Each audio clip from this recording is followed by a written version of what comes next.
在日系车垄断的印尼，曾经满大街都是丰田和本田，如今每卖出10辆电动车就有9辆是中国品牌。这个2.8亿的人口大国，平均年龄不到30岁。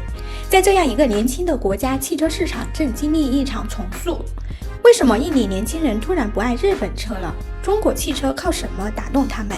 未来印尼的街头会完全电动化吗？我们走访了武宁雅加达总店，对话车主和店员，一探究竟这个年轻国家的新能源电动化之路。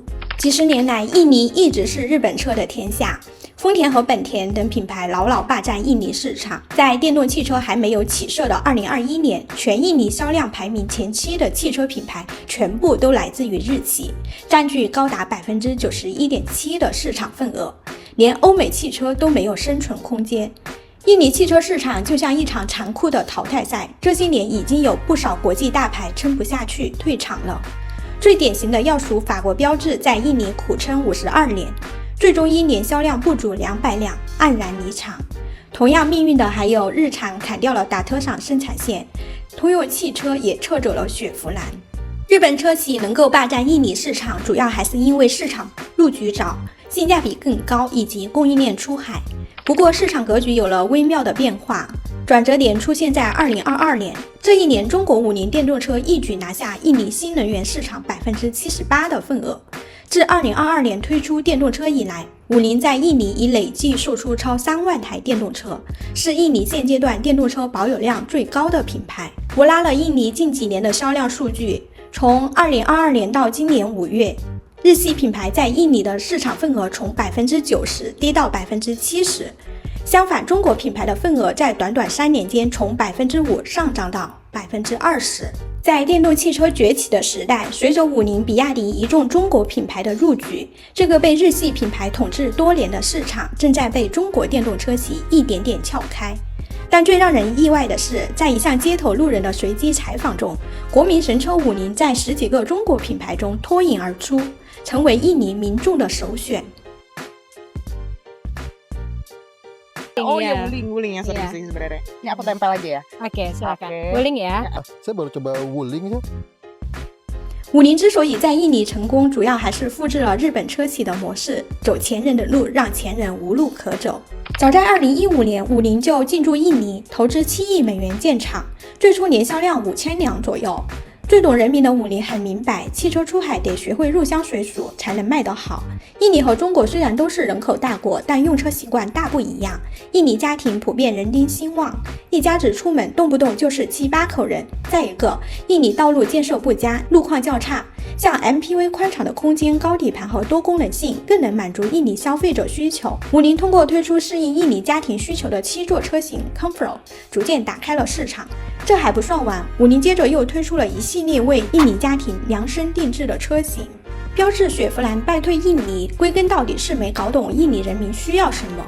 就像开餐馆一样，武宁不是简单的把中国车端到印尼，而是根据当地人的口味重新调整菜单。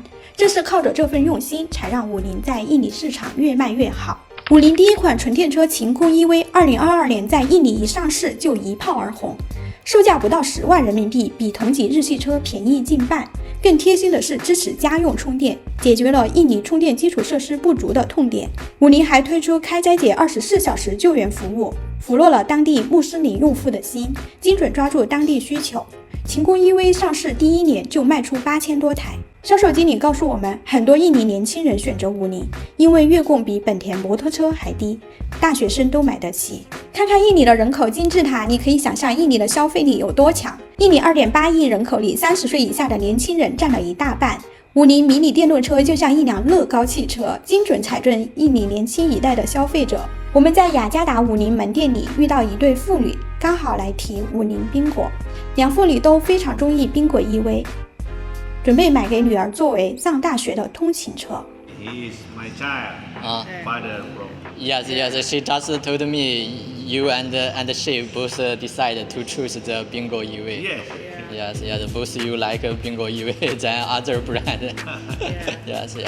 I want to know in your family to charge power is convenient or not? Do you have the power in your home? Can use the charger? Oh yeah, okay. They continue. Just like that one. Yeah. If in your home have the power charger, it's more convenient for you. I want to know in the future who will drive this car most time. You will drive the car, not your father. Yeah. Are you studying in college? Yeah. So you drive this car to college? Yeah.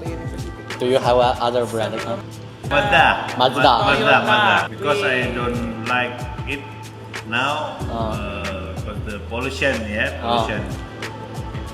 Oil.